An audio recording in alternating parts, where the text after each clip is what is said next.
one of my videos. This one is for Con 6th grade volume with fractions.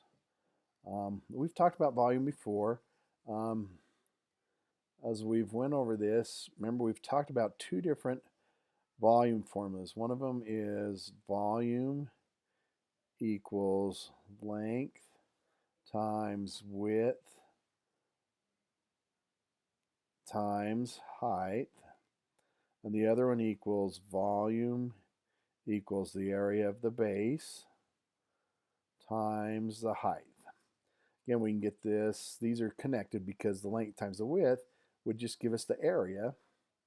And we talked about how, and then times it by the height. We've talked about how length, width, and height are interchangeable.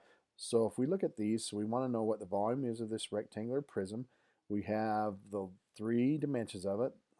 And it doesn't matter which one's which, length, width, height.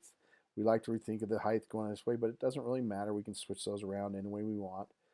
So this one, we're given the 3 dimensions.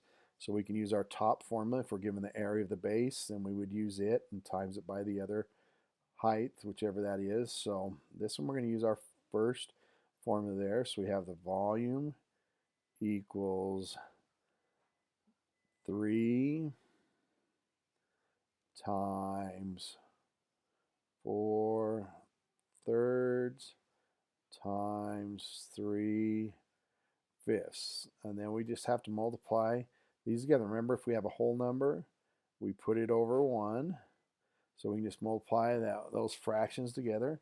So we have 3 times 4 is 12. Times that by 3, and that would give us 36.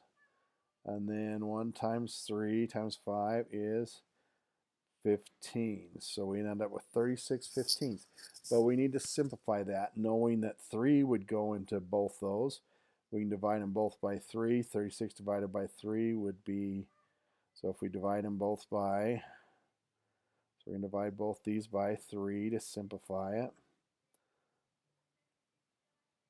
So we'd end up with, I'm going to put it down here. So 36 divided by 3 would be 12.